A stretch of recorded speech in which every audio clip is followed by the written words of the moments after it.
지난 겨울은 유난히도 매섭고 추웠던 것 같습니다. 도대체 언제쯤 이 강추위가 끝나나 했는데 오늘 출근하면서 보니 개나리가 슬슬 꽃망울을 피울락 말락 하더라고요. 세상을 얼려버릴 듯한 무시무시한 한파라도 시간이 흐르면 위풍당당한 기세가 꺾여버리는 것을 매년 봄마다 보고 느끼게 되는 것 같습니다. 이러한 자연의 이치를 보면 세상에 영원한 것은 없는 것 같아요. 사물도 사람도 영원할 것 같은 사람의 마음까지도요. 안녕하세요. 저는 스튜어디스로 일하고 있는 30대 여성입니다. 같이 근무하는 친구의 소개로 이곳을 알게 되었는데 매일 듣기만 하다가 조심스럽게 저의 사연을 처음으로 보내보아요. 비록 글솜씨가 많이 부족하더라도 넓은 마음으로 이해 부탁드립니다. 먼저 저의 이야기를 하려면 23년 전 5월 31일로 돌아가야 할 것 같아요.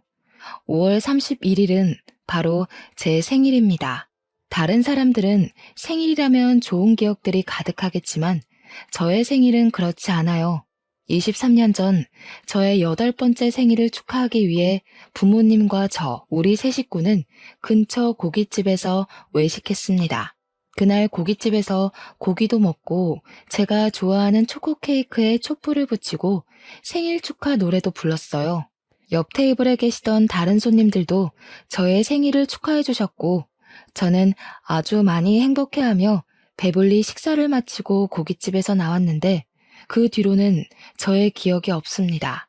나중에 들은 이야기로는 제 생일날 기분 좋게 외식을 하고 가족끼리 손을 잡고 횡단보도를 건너다가 음주운전 사고를 당해서 부모님 두 분 다 돌아가시고 저만 살아남았다고 해요. 당시 저는 고작 8살이었고 너무 충격적이어서 그런지 그날 고깃집에서 부모님과 함께 나온 기억은 있는데 사고 당시의 기억은 하나도 남아있지 않습니다. 기억이 나지 않는 사고 이후 저는 이모부, 이모와 함께 살게 되었어요. 변호사인 이모부와 유명한 영어학원 강사인 이모는 결혼한 지 꽤 되었으나 아이가 없었습니다. 길을 가다가 모르는 아이를 보아도 눈을 떼지 못할 정도로 두 분 다 아이를 정말 좋아했지만 끝내 아이는 생기지 않았어요. 아이가 없던 두 분은 저를 딸로 생각하기로 다짐하시고 하루아침에 부모님을 잃고 혼자가 된 저를 친딸처럼 대해주셨답니다. 저는 이러한 두 분의 적극적인 지원과 보살핌 속에 무사히 중학교를 졸업했고 고등학교 때도 꽤 좋은 성적을 얻을 수 있었어요. 수능 성적도 나쁘지 않아서 수도권의 꽤 유명한 4년제 대학교 영문학과와 지방의 4년제 대학교 영문학과 두 곳에 합격하였습니다.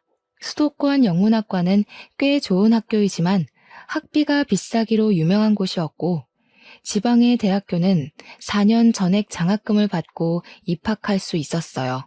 저는 수도권 영문학과에 가고 싶었지만 염치가 있는데 어떻게 비싼 대학교 학비까지 이모부와 이모한테 손을 벌리겠습니까? 그런다고 제가 아르바이트를 해서 벌기에는 학비가 너무 부담스러웠어요. 그래서 저는 수도권 대학은 포기하고 장학금을 받을 수 있는 지방의 대학교로 가기로 했습니다. 그랬더니 두 분은 당연히 수도권으로 갈 수 있으면 수도권으로 가야 하는 것 아니냐며 혹시 학비 때문에 그러는 것이라면 걱정하지 말고 수도권 대학교에 다니라고 하셨어요. 저는 너무 죄송해서 그럼 학자금 대출이라도 받겠다고 했더니 이모부는 말도 안 되는 소리 하지 말라며 혹시 나중에 힘들면 이야기할 테니 그때 대출을 받던가 하고 지금은 아무 생각하지 말고 공부에만 집중하라고 하셨습니다. 그리고 이모는 대학생이면 예쁜 옷도 입고 다녀야 한다며 저에게 옷과 가방, 구두까지 다 사주셨어요. 결국 두 분의 강권으로 학비가 비싼 대학교에 입학하게 되었고 이후 생활비를 벌기 위해 과외 같은 아르바이트라도 하려고 했습니다. 하지만 이모는 대학 시절에 돈 걱정 때문에 제대로 즐기지 못한 것이 가장 후회된다며 일생에 한 번뿐인 20대 대학 시절을 마음 편히 즐기라고 하셨어요. 저는 이렇게 이모부와 이모의 사랑을 듬뿍 받으며 대학교까지 편하게 졸업할 수 있었고 그 후 어릴 때부터 막연히 꿈꿨던 스튜어디스가 되었습니다. 스튜어디스로 일하면서 처음으로 월급을 받은 날, 저는 이모부와 이모께 제 월급의 절반을 드렸어요. 두 분은 힘들게 일해서 번 돈을 어떻게 받냐며 못 받는다고 하시며 끝까지 받지 않겠다고 하셨지만 저는 기어이 이모의 계좌로 이체를 했습니다. 이모가 저에게 왜 힘들게 일한 돈을 보내냐고 하시길래 어린 나이에 부모님을 잃고 보육원에 보내시게 될 뻔한 저를 구해주시지 않았냐고 하며 당연히 받으셔야 한다고 했어요. 제 말에 이모는 눈물을 글썽이며 어쩔 수 없이 돈을 받으셨습니다. 그리고 이제 저도 돈을 버니 매달 생활비도 보내드린다고 했습니다. 이모는 무슨 생활비를 주냐며 또 거절하셨어요. 저 역시 지지 않고 부모님과 함께 사는 직장인들도 부모님께 생활비를 드린다고 하며 매달 꼭 보낼 테니 반드시 받으시라고 했습니다. 그 후로 저는 이모부 이모와 함께 살며 스튜어디스 생활을 시작했어요. 제가 장거리 비행 근무가 잡히면 이모는 항상 제 짐을 직접 챙겨주시며 알뜰살뜰히 저를 친엄마처럼 돌봐주셨고 좋아하는 일을 오래 하려면 건강해야 한다며 한약을 지어주시기도 했습니다. 솔직히 한약은 너무 써서 먹기 힘들었지만 그래도 그때 먹은 한약 때문인지 아직도 체력 하나는 끝내준답니다. 이렇게 저는 학교 졸업하고 나서도 엄마 같은 이모와 함께 살며 아주 편하게 직장 생활을 할 수 있었어요. 시간이 흘러 평생 20대일 것 같던 제가 어느덧 30살이 되었습니다. 이모부와 이모는 이제 30대니 얼른 좋은 남자 만나서 결혼하라고 하셨어요. 사람은 일도 해야 하지만 결혼해서 자신의 가정을 꾸리는 것도 아주 중요하다면서요. 하지만 당시 저는 일하는 것이 너무 재밌어서 결혼에 대한 생각이 전혀 없었습니다. 그런데 이모부와 이모는 더 늦으면 결혼을 하고 싶어도 못한다며 선자리를 알아본다고 성화하셨어요.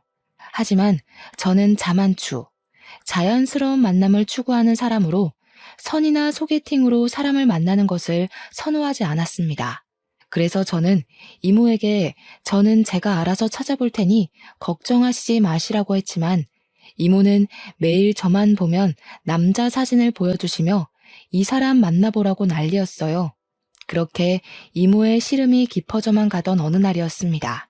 그때는 태국으로 비행을 갔다가 같이 근무하는 동료들과 함께 태국 방콕의 호텔에 머무르며 관광을 하고 있었어요. 그날은 가장 친한 스튜어디스 친구인 민정이와 함께 방콕의 야시장에 가게 되었습니다. 방콕의 야시장은 화려하고 먹거리도 많고 볼거리도 정말 많았어요. 저와 민정이는 정신없이 야시장의 구석구석을 돌아다니며 구경을 하고 있었는데 웬 한국 남자가 우리를 계속 보고 있었습니다. 처음에는 같은 한국인이라서 반가워서 그런가 보다 했는데 이 남자분이 우리 쪽으로 오더니 민정이에게 아주 반갑게 인사를 하는 게 아니겠어요? 알고 보니 이분은 민정이의 대학교 동창으로 이름은 이정수고 직업은 치과 의사라고 합니다. 그동안은 페이닥터로 근무하다가 관두고 이번에 태국 여행을 마친 후 자신의 병원을 개원한다고 했어요. 민정이가 개원하는 치과 위치를 물으니 알려주었는데 그곳은 이모 집에서 걸어서 5분 정도 거리에 있었습니다. 게다가 정수 씨는 이번에 치과를 개원하며 제가 사는 집 근처에서 자취를 시작했더라고요. 민정이는 태국에서 동네 주민을 만났다며 이참에 둘이서 친해지라고 했고 저와 정수 씨는 민정이의 성화에 연락처를 주고받게 되었습니다. 그렇게 태국에서 처음 만난 우리는 한국에 와서도 종종 연락했어요. 제가 비행이 없는 날이면 치과 근처에서 함께 밥도 먹고 술도 먹으며 시간을 보냈습니다. 그렇게 몇 번 만나다 보니 자연스럽게 정수 씨에 대한 호감이 생겼어요. 사실 저는 의사에 대한 이미지가 그다지 좋지 않습니다. 물론 좋으신 의사 선생님도 있겠지만 제가 그동안 본 의사 선생님 대부분은 궁금한 점이 있어서 이것저것 물어보면 항상 귀찮고 무시하는 투로 대답을 하셨거든요. 그래서 정수 씨도 직업이 치과 의사라길래 크게 다르지 않으리라고 생각했는데 만나면 만날수록 사람이 참 겸손하고 언행이나 행실이 참 바르더라고요. 정수 씨 역시 제가 싫지는 않았는지 우리는 더 자주 만나고 자주 연락하게 되었고, 그러다가 자연스럽게 연인이 되었습니다. 그렇게 1년의 시간이 지났어요. 봄, 여름, 가을, 겨울, 그리고 다시 봄이 될 동안 만난 정수 씨는 한결같이 친절하고 자상했고 항상 저를 웃게 만들어 주었습니다. 정수 씨는 그동안 일만 하고 사느라 결혼 생각이 하나도 없던 저에게도 결혼하고 싶은 마음이 들게 하는 참 멋진 사람이었어요. 정수 씨도 저의 생각과 크게 다르지는 않았는지 우리는 종종 결혼하자는 이야기를 했고, 저는 본격적인 결혼 준비를 하기 전 저의 집안 사정을 다 솔직히 말해야겠다고 생각했습니다.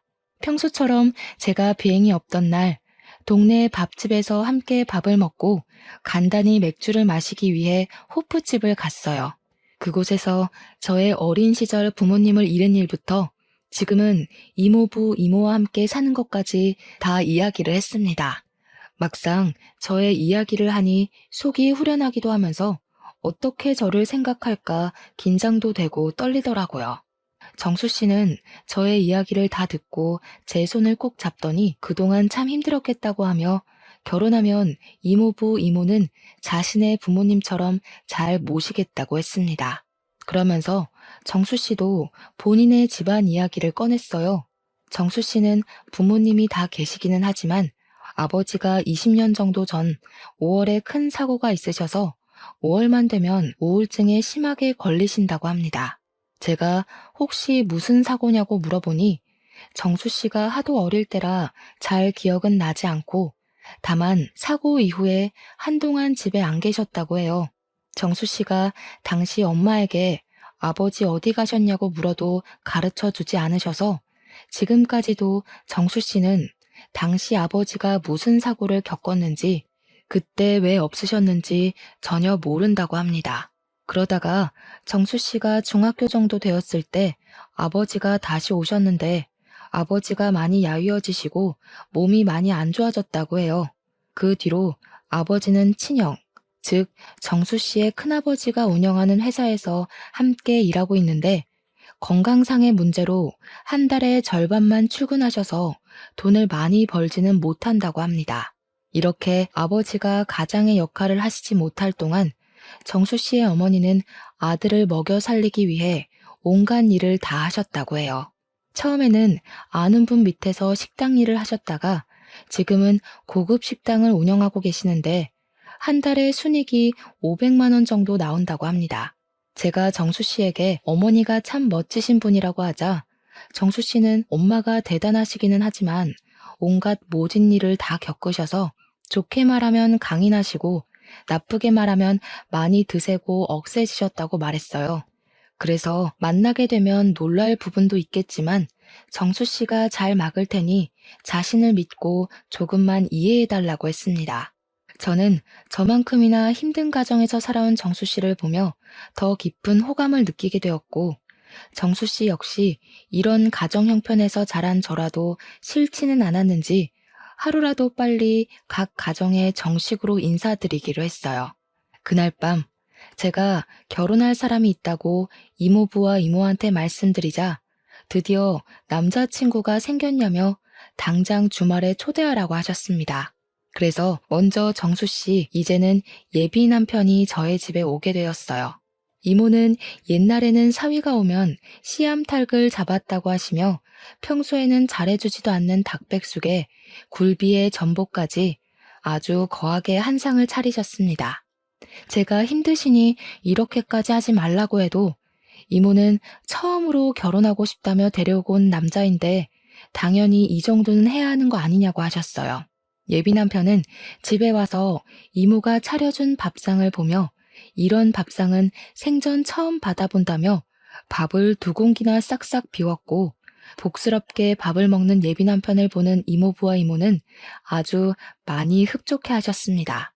그리고 일주일 뒤, 날씨가 화창한 5월의 첫째 주 주말에 예비 시댁으로 첫인사를 갔어요. 사실 전에 예비 남편으로부터 어머니가 성격이 세시다는 말을 듣고 많이 걱정했는데 제 우려와는 달리 예비 시어머니는 저를 보자마자 아주 반갑게 맞이해 주셨고 큰 음식점을 운영하고 계셔서인지 말도 재밌게 잘하셨습니다. 예비 시아버지는 표정이 좋지 않으셨지만 이전에 예비 남편이 말한 대로 지금이 5월이라서 그러신 것으로 생각했어요. 그래도 저를 싫어하시지는 않는 듯했고 아버지는 자신이 몸이 좋지 않아서 그러니 이해해달라고 말씀하시고는 방으로 들어가셨습니다. 예비 시아버지는 따로 방에서 식사하시고 예비 시어머니, 예비 남편, 그리고 저는 부엌으로 갔어요. 예비 시어머니는 제가 식탁 의자에 앉자마자 제 앞에 수저통을 두시고는 저에게 수저를 놓으라고 하셨습니다. 수저 놓는 것이 어려운 일은 아니지만 그래도 이 집에 오늘 처음 온 손님이고 아직은 며느리도 아닌데 수저를 대뜸 놓으라고 시키시니 조금 기분이 그렇더라고요. 제가 표정이 그다지 좋지 않자 예비 남편은 잽싸게 수저통을 가져와 자신이 수저를 놓았습니다. 그 뒤로 식사를 시작했는데 아주 분위기가 좋지는 않았지만 그래도 나쁘지 않게 식사를 했어요. 내가 음식을 차린다고 차렸는데 입맛에 잘 맞았니? 하긴 뭐 내가 식당을 운영하니 맛이 없을 수가 없지. 안 그래? 네, 역시 식당을 운영하신다더니 정말 음식이 하나같이 다 맛있었어요. 잘 먹었습니다. 원래 시어머니가 며느리한테 밥상 차려주는 법이 없는데 오늘은 첫날이니까 내가 특별히 차려주는 거야. 그리고 시댁에서는 며느리가 당연히 설거지해야 하지만 오늘은 그래도 첫날이니 그냥 설거지 내가 이따가 직접 하마. 엄마는 무슨 요새 같은 시대에 시댁에서 며느리가 당연히 설거지하는 게 말이 돼? 그냥 오늘 설거지 내가 할게. 이놈이 천지가 개벽할 소리하고 자빠졌네. 결혼한 남자가 설거지하는 게 말이 되니? 내가 언제 너한테 설거지 시킨 적 있어? 엄마는 내가 평생 혼자 살길 바래서 그런 소리 하는 거야? 요새 그런 마음 먹으면 아무도 결혼 안 오려고 해. 알겠어? 지민아, 엄마 말 신경 쓰지 마. 나 우리 집에서 네가 설거지 절대 못하게 할 거니까 나만 믿어. 예비 남편은 진짜 설거지를 할 기세로 고무장갑을 끼고 있었고 예비 시어머니는 말리느라 바쁘셨습니다. 결국 설거지는 예비 시어머니가 저 가고 나서 하기로 했어요. 그렇게 부엌에서 한 차례 작은 소동이 지나가고 예비 남편은 잠깐 자기 방에서 뭐 찾을 것이 있다며 방으로 들어가고 저와 예비 시어머니 둘이 거실에 어색하게 앉아있게 되었습니다. 직업이 스튜어디스랬지? 결혼해서도 스튜어디스 일하면 힘들겠다. 그냥 아예 결혼하기 전에 일을 관두는 건 어때? 아무래도 스튜어디스는 일정 시간에 출퇴근하는 것도 아니고 비행기 솔직히 그다지 안전하진 않잖아. 사고라도 나면 어떡해? 저는 대학교 졸업하고 계속 스튜어디스로 일했었고 제 일에 자부심도 있고 재미도 있어서 전 할 수 있는 한 최대로 일하고 싶어요. 임신 중에는 무급이기는 하지만 휴직하고 아기 출산 후 복직할 수도 있고 꼭 비행 아니더라도 지상에서도 근무할 수 있어요. 그럼 너는 결혼하고 나서도 계속 스튜어디스 일하겠다는 거야? 좋은 대학 나왔다길래 똑똑한 줄 알았더니만 말귀를 하나도 못 알아먹네. 결혼한 유부녀가 비행한답시고 여기저기 쏘다니고 외박하는 게 말이 되니? 그럼 우리 정수 밥은 누가 차리라고? 게다가 스튜어디스 하면 짧은 치마 입고 다리 내놓고 몸매 훤히 드러나는 옷 입고 다니잖아. 그게 무슨 천박한 짓이니? 나는 내 며느리가 그런 옷 입고 다니는 거 절대 못 본다. 그러니 결혼하면 아니 아예 결혼하기 전에 스튜어디스 때려치워. 저는 그동안 제가 스튜어디스가 된 것에 대해 한 번도 후회한 적이 없었고 자랑스럽게 생각했습니다. 그런데 예비 시어머니는 제가 하는 일을 안 좋게 이야기하시니 기분이 나빴고 저는 표정이 굳어서 결혼해도 절대 일 관두지 않을 것이라고 말씀드렸어요. 그래? 그럼 계속 맞벌이를 하겠다는 거지? 그럼 너희 둘이 같이 돈을 버니까 나한테 용돈 100만 원씩 보내라. 너도 스튜어디스 하면서 적지 않은 돈을 벌 것이니까 네가 받는 돈에서 100만 원만 나한테 보내. 죄송하지만 제가 일한다는 이유로 어머니한테 다달이 100만 원을 보내야 할 이유 전혀 없다고 생각합니다. 생신 같은 특별한 날이라면 모를까. 매달 드리는 것은 아닌 것 같아요. 그럼 내가 다 양보할 테니 들어와서 살아. 너는 비행 간다고 짐 많이 비울 것 아니냐? 너 없는 동안 우리 아들이 혼자 밥 차려 먹고 설거지도 하고 할 생각하니까 속상해서 눈물이 날 것 같아. 아주 애 같아서 미치겠다고. 예비 시어머니는 결혼 후 아들이 혼자 밥 먹을 생각하면 너무 속상하다며 눈물을 뚝뚝 흘리셨고, 저는 이 상황이 너무 황당했습니다. 그러던 중 예비 남편이 자신의 어릴 적 앨범을 들고 방에서 나왔어요. 예비 남편은 저에게 자신의 어릴 적 사진을 보여주려다가 울고 있는 어머니를 보더니 무슨 일이냐고 물었습니다. 아니 글쎄, 얘가 결혼하고도 일을 계속 다닌다잖니. 우리 아들 결혼해서도 마누라 밥상도 못 받고 대접도 못 받을까봐 걱정돼서 눈물이 다 나오네. 그런다고 일 잘 다니는 사람에게 왜 일을 관두라고 해요? 요새는 예전과 달라서 맞벌이 해야만 하는 시대라고요. 그리고 내가 무슨 어린애도 아니고 혼자서 밥 잘 차려 먹을 수 있는데 걱정은 무슨? 그래도 남자가 결혼했으면 당연히 마누라가 차려준 밥상 받아야지. 결혼한 남자가 직접 밥상 차려서 먹는 것이 말이 되니? 원래 마누라의 본분은 남편의 밥을 정성껏 차리며 내조해야 하는 거야. 지민이가 마누라의 본분을 지키려면 회사를 관둬야 하지 않겠어? 말씀 중에 죄송한데요. 저는 제가 정수 씨의 보호자가 되는 것도 아니고 제가 왜 정수 씨의 밥상을 차려줘야 하는지 도무지 모르겠네요.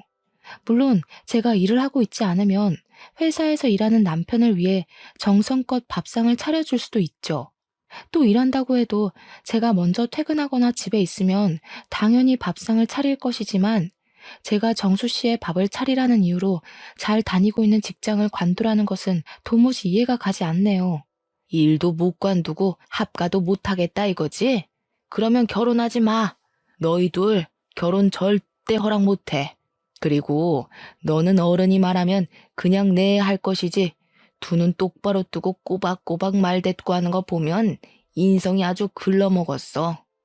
제가 어머니의 뜻대로 하지 못하겠다고 하자 어머니는 결혼을 허락하지 않겠다고 하셨고 저는 이런 어머니를 도무지 시어머니로 모실 수 없을 것 같아 결혼 못하겠다고 하고 그 집을 혼자 나왔습니다.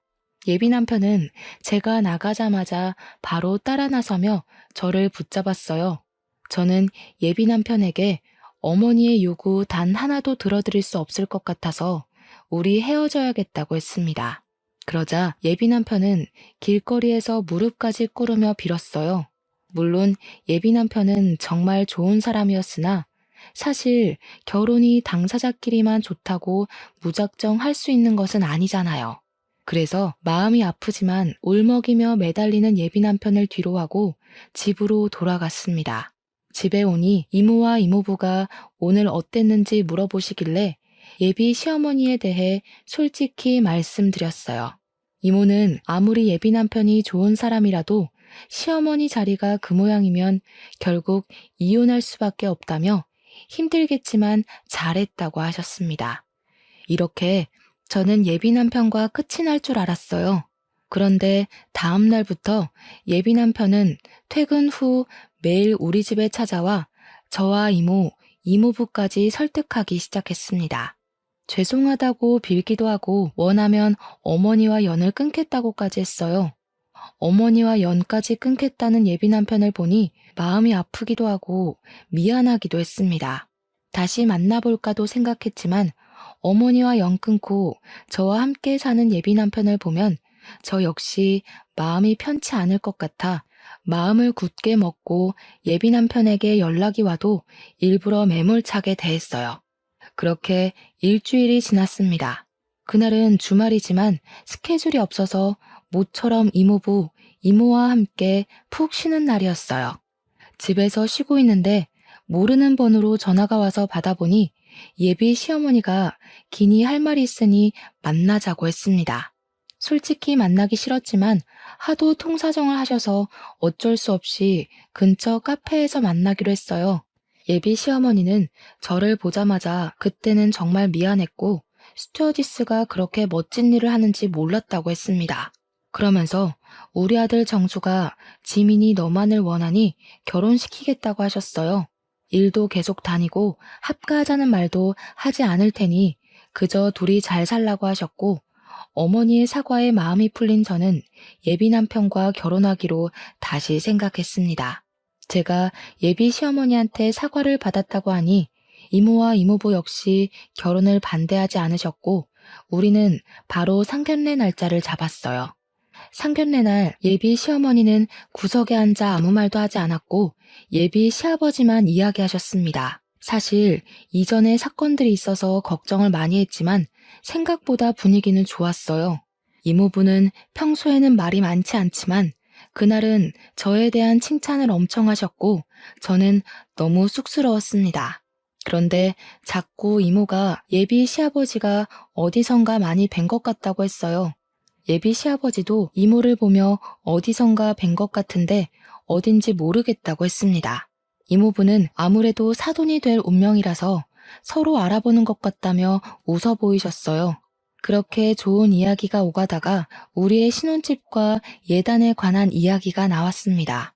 우리의 신혼집은 예비 시어머니의 명의로 된 오피스텔로 하기로 했어요. 그곳은 예비 남편의 직장과 공항 사이에 있었는데 집이 넓지는 않지만 어차피 둘이 사니 크게 문제는 없을 것 같아 좋다고 했습니다. 우리 며느리 성격이 아주 시원시원해서 좋네. 그럼 저희 쪽에서 집을 마련했으니 예단비를 좀 받았으면 해요. 얼마 전에 내 친구가 아들 결혼시키며 며느리한테 예단비 2억에 골프 회원권에 명품 가방까지 받았다더라고요. 저는 염치가 있어서 다른 것들은 바라지 않고 그저 예단비 2억만 보내주세요. 그래도 제 아들 자식이 치과 의사인데 이 정도는 받아야 하지 않겠어요? 예비 시어머니의 말에 예비 시아버지와 예비 남편이 당황한 표정을 지었어요. 예비 시어머니는 우리 가족의 표정은 깡그리 무시한 채 원래는 더 많은 것을 준비해야 하지만 선심 써서 2억만 요구한다는 식으로 말을 했습니다. 2억이요? 2억이 적은 돈도 아닌데 너무 쉽게 예단비로 말씀하시니 조금 당황스럽네요. 2억은 너무 과해요. 아들한테 들었는데 친엄마가 아니라 이모님, 이모부님이시라면서요? 친딸이 아니라 그런가? 만약에 친딸이었으면 2억이 아니라 10억이라도 예단비 마련해 주시지 않겠어요? 뭐요? 우리 지민이 제 배 아파서 낳은 자식은 아니지만 맹세코 제 자식이 아니라고 생각해 본 적 단 한순간도 없습니다. 그리고 제가 신혼집 알아보면서 신혼집으로 주신다는 그 오피스텔 시세도 알아봤었는데 8천만 원 정도 하는 것으로 알고 있어요. 거기에 맞춰서 예단을 준비할 테니 그리 아세요. 지민이는 일 관두고 집에 들어와서 살라니까 그것도 싫다 그러더니 예단비 2억도 싫다는 것이에요? 이 집은 이모나 지민이나 고집불통인 집구석이네요. 이렇게 고집불통이니 팔자가 사납지 사나워. 뭐라고요? 지금 그 말 무슨 뜻으로 하시는 거예요? 무슨 뜻이라뇨? 글자 그대로 팔자 사나운 집안이라고요. 이렇게 팔자가 사나우니 한날 한시에 제 어미랑 아비가 다 돼진 것이죠. 이런 팔자 사나운 집에 우리 아들 장가 못 보내겠네요. 사랑하는 우리 아들도 팔자 사나운 년 만나서 죽어버리면 어쩐답니까? 예비 시어머니의 기가 막힌 말에 이모부와 이모는 말 그대로 눈이 뒤집혔습니다.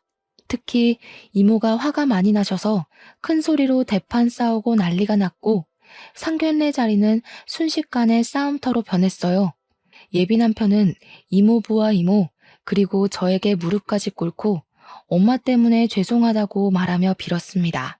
예비 시어머니는 그토록 사랑하는 아들이 자신 때문에 무릎 꿇고 싹싹 비는데도 내가 왜 이딴 집구석에 비느냐고 하며 일어나라고 난리고 예비 시아버지는 머리를 감싸며 한숨만 쉬시고 있었어요. 이렇게 저의 상견례는 아수라장이 되었습니다. 그 뒤로 예비 남편은 치과에서 퇴근하면 우리 집으로 찾아와서 사과했지만 이모부와 이모는 설득해서 돌려보냈어요. 이렇게 저와 예비 남편은 끝이 났습니다. 그리고 5월 31일이 되었어요. 이날은 앞서 말했듯이 제 생일이자 제 부모님이 돌아가신 날이에요. 이모부, 이모, 그리고 저는 5월 31일만 되면 부모님을 모신 납골당으로 갔습니다. 그날도 어김없이 납골당으로 갔는데 웬 중년의 남성이 부모님의 영정사진 앞에서 죄송하다고 말하며 허리를 90도로 숙여 인사를 하고 있었어요. 그러다가 우리가 오는 소리가 나자 후다닥 도망갔습니다. 그런데 왠지 그 중년의 남성분이 어디서 많이 뵌 것 같기도 하고 왜 우리 부모님께 죄송하다고 말하는지 궁금해서 재빨리 쫓아갔어요. 황급히 도망치는 남성분을 붙잡고 얼굴을 보니 바로 저의 전 예비 시아버지였습니다. 저는 깜짝 놀라 여기에는 왜 오셨냐고 하니 아는 사람의 기일이라 여기 왔다고 하셨어요. 그러면서 저한테는 여기 왜 왔느냐길래 우리 부모님의 기일이라 왔다고 했더니 갑자기 주저앉으셨습니다. 그 순간 왜인지는 모르겠지만 부모님이 사고 났을 때가 영화의 한 장면처럼 떠올랐어요. 지금부터 23년 전 5월 31일, 저는 어두운 저녁에 부모님과 함께 고기를 먹고 아이스크림 케이크를 사서 집으로 가고 있었어요. 장소는 제가 다니는 초등학교 앞이었고 이미 다들 학교한 시각이라 사람이 거의 없었습니다. 집에서 아이스크림 케이크 먹을 생각에 신나서 집에 가는데 비틀거리며 한 자동차가 달려왔어요. 그 자동차는 바로 우리 쪽으로 돌진했고 부모님은 어린 저를 살리시려 저를 밀어내시고 두 분은 자동차에 치이셨습니다. 부모님은 길에 쓰러져 계셨고 고작 8살밖에 안 된 저는 너무 놀라서 울지도 못하고 그 자리에 그대로 굳어버렸습니다. 그리고 자동차를 운전하던 사람은 놀란 얼굴로 차 문을 열고 나와 바닥에 그대로 주저앉았습니다. 잠시 후 누군가의 신고로 경찰들이 오고 자동차를 운전하던 사람은 경찰서로 끌려갔는데 그 사람이 바로 저의 전 예비 시아버지였어요. 이모부와 이모도 그제야 기억나는지 전 예비 시아버지한테 따지기 시작했습니다. 어디서 얼굴을 봤다 했는데 이제야 얼굴이 기억나네. 너 때문에 우리 지민이는 어린 시절 화목했던 가정을 잃었어. 인제 와서 영정사진 앞에 서서 사과하면 뭐해? 그런다고 당신 때문에 죽은 우리 동생 부부가 살아서 돌아와? 나쁜 놈. 죄송합니다. 제가 잘못했습니다. 죄송한 마음에 징역을 살고 출소한 후에도 매년 이곳을 찾았어요. 저 그날 이후로 자동차도 운전하지 않고 술도 한 잔도 마시지 못하며 살고 있습니다. 당연히 용서 안 되시겠지만 죄송합니다. 미안하다 지민아. 정말 미안해. 지금 감옥 다녀왔다고 죗값을 다 받았다고 용서가 된다고 생각해? 법은 용서했을지 몰라도 우리는 용서 못해. 여기가 어디라고 뻔뻔하게 와. 절대 오지 마. 다시는 여기 오지 마. 전 예비 시아버지는 이모의 불호령에 기어가다시피 해서 그곳을 빠져나갔습니다. 저는 그 자리에 주저앉아 펑펑 울었어요. 그날 밤 잠을 자다가 꿈을 꿨는데 사고 당시의 현장이 계속 꿈에 나왔습니다. 꿈에서 깼다가 다시 잠이 들면 또 그 꿈이었고 그렇게 잠을 계속 깨다가 거의 자지 못하고 아침이 되었어요. 다음날 잠을 거의 못 자고 울기만 해서 눈이 팅팅 붓고 얼굴도 푸석하니 몰골이 많이 아니었습니다. 다행히 이날은 일정이 없어서 집에서 쉬고 있는데 전 예비 시어머니가 근처 카페로 잠깐 나와보라는 거예요. 나가기 싫다고 했더니 그럼 집으로 찾아온다길래 어쩔 수 없이 저번에 봤던 근처 카페로 갔습니다. 카페로 들어가기 전 저는 이전에 어머니께서 막말하시던 모습들이 생각나 핸드폰에 녹음기를 켰어요. 카페에 들어가니 이미 전 예비 시어머니가 자리를 잡고 앉아 계셨습니다. 이야기는 들었다. 우리 남편의 음주운전으로 너희 부모가 죽은 건 안타깝다만 그래서 내 남편도 감방 가서 죗값 받았잖아. 난 남편 없이 우리 정수 혼자 키웠는데 그 정도면 벌은 다 받은 거 아니야? 내가 특별히 예단비는 안 받을 테니 우리 정수랑 결혼하렴. 정수, 너 없다고 죽으려고 하더라. 나도 솔직히 너 정말 마음에 안 드는데 그놈이 너 아니면 안 된다는데 어떡해? 죽은 사람 소원도 들어준다는데 산 사람 소원 한번 들어줘봐. 너 때문에 우리 아들 죽일 수는 없잖아. 전 예비 시어머니는 아주 당당하고 뻔뻔했고 저는 녹음하기를 참 잘했다고 생각했습니다. 더는 그 자리에 있을 필요가 없을 것 같아 아무 말 없이 자리를 박차고 일어나 카페를 나왔어요. 전 예비 시어머니는 이 와중에도 저에게 부모 없이 자라 버릇이 하나도 없다며 손가락질을 하셨습니다. 저는 너무 화가 나서 카페에서 나와 제가 들은 어머니의 파렴치한 언행들이 녹음된 파일을 전 예비 남편에게 보냈어요. 전 예비 남편은 한참 뒤 미안하다고 연락이 왔는데 뭔가 느낌이 이상해서 바로 전화를 해보니 전화를 받지 않더라고요. 혹시나 하는 마음에 전 예비 남편이 의사로 있는 치과도 가봤지만 치과의 문도 닫혀 있었습니다. 그 뒤로 전 예비 남편은 연락이 되지 않았고 치과 문도 열리지 않았어요. 그리고 며칠 뒤 전 예비 시아버지한테 충격적인 전화가 왔습니다. 전 예비 남편이 스스로 삶을 끊었다고 말이에요. 그래도 한때 진심으로 마음을 다해 사랑했던 사이였기에 마지막 가는 길에 인사를 하는 것이 예일 것 같아 장례식장으로 갔습니다. 장례식장은 전 예비 시어머니의 절규 소리로 가득했어요. 제가 신발을 벗고 안에 들어서자 전 예비 시어머니는 굶주린 맹수처럼 저에게 달려들었습니다. 네 년이 감히 여길 찾아와? 지 부모도 한날 한시에 죽게 만든 팔자 사나운 년이 우리 정수도 죽여버렸어. 네가 우리 아들 이렇게 만든 거야. 이 팔자 사나운 년아, 우리 아들 죽이고도 모자라서 지옥에 보내려고 그래? 당장 꺼져. 끝까지 반성의 기미는 없고 저에게 팔자 사나운 년이라며 짓거리는 전 예비 시어머니. 아니, 그 늙은 아줌마의 면상을 보니 더는 화를 참을 수가 없었습니다. 그래서 사람들이 있든 말든 늙은 아줌마의 뺨따기를 있는 힘껏 갈겼어요. 딸뻘인 제가 자식을 잃고 오열하는 사람의 뺨따기를 때리는 것을 보고 사람들이 저를 손가락질하며 웅성대기 시작했습니다. 저는 그들이 그러든 말든 신경 쓸 겨를이 없었어요. 당신 아들이 죽음을 선택한 건 다 당신의 뻔뻔한 태도 때문이야. 자기가 아들을 죽여놓고 어디서 내 탓을 돌려? 이봐 아줌마, 제발 정신 좀 차려. 그딴 식으로 사니까 당신 주변 사람들 다들 힘들어하잖아. 아니야? 뭐? 아줌마? 인연이 정신 나갔나? 진짜 안 꺼져? 안 꺼지냐고? 원하면 꺼져줄게. 근데 그 전에 내가 이 자리에서 사람들에게 반드시 들려주고 싶은 것이 하나 있어. 아줌마도 두 귀로 똑똑히 잘 들어. 저는 이전에 전 예비 시어머니가 카페에서 저에게 짓거렸던 파렴치한 대화 녹음본을 틀었습니다. 순간 장례식장은 조용해졌고 전 예비 시어머니는 자신이 뱉은 말에 어쩔 줄을 몰라 했어요. 독한 년, 세상에 내가 했던 말을 녹음까지 하셨어? 아주 대단하시네. 그렇게 독한 년이 지 애미 애비도 다 잡아먹고 우리 아들까지 잡아먹었지. 이 재수 옹붙은 년 같으니라고. 전 예비 시어머니는 온몸에서 도끼를 뿜으며 온갖 말로 저에게 살벌한 저주를 내렸습니다. 그때 어디선가 나타난 전 예비 시아버지가 전 예비 시어머니 얼굴에 육개장 그릇을 던져버렸어요. 네가 그러고도 사람이야? 지민이 말 틀린 거 하나 없어.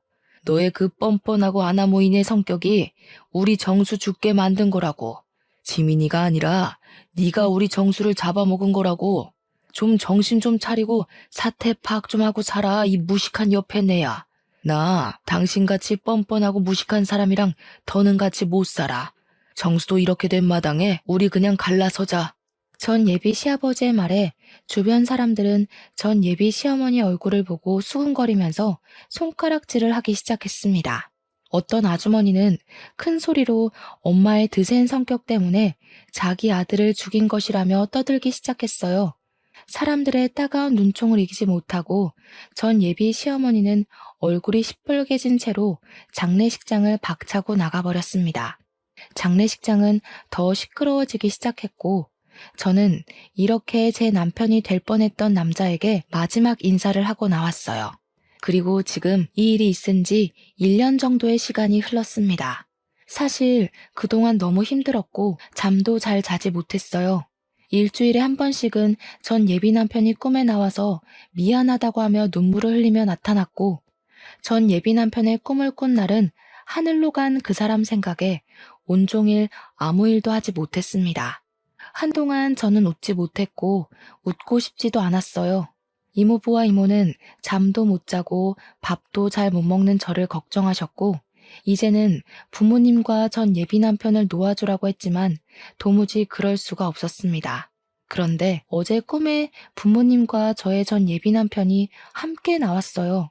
부모님은 꿈에서 저를 꼭 안으며 환하게, 아주 환하게 웃어주셨고, 전 예비 남편 역시 그 옆에서 환하게 웃고 있었습니다. 꿈에서 깨어나니 오래 앓은 병을 이겨낸 것처럼 아주 개운하고 상쾌했고, 마음이 아주 편한 기분마저 들었어요. 이모에게 저의 꿈을 이야기하니 부모님이 이제는 아픈 과거에서 벗어나 행복하게 살라고 하는 것 같다고 하셨습니다. 그러면서 이제는 시간이 지났으니 용서도 하고 마음의 짐도 덜고 행복하게 살라고 하셨어요. 한 번뿐인 인생인데 원망하고 끙끙 앓기만 하고 살 것이냐고 하며 지난 1년 정도의 시간 동안 치열하게 아팠으니 이제는 털어내라고 하셨습니다. 물론 부모님을 죽음에 이르게 했던 사람을 평생 잊을 수는 없겠지만 이모의 말을 들으니 저의 전 예비 시아버지가 조금은 용서가 되었어요. 그래서 이제는 아픈 과거를 잊고 행복하게 살아보려고 합니다. 매서운 추위, 뜨거운 더위가 영원하지 않듯이 사람에 대한 감정 또한 영원하지는 않은 것 같다는 생각이 듭니다. 전 예비 남편과 사귈 때는 영원히 사랑할 것 같았지만 결국 끝이 났고, 전 예비 시아버지를 절대 용서하지 못할 것 같았지만 결국 용서를 하게 되었네요.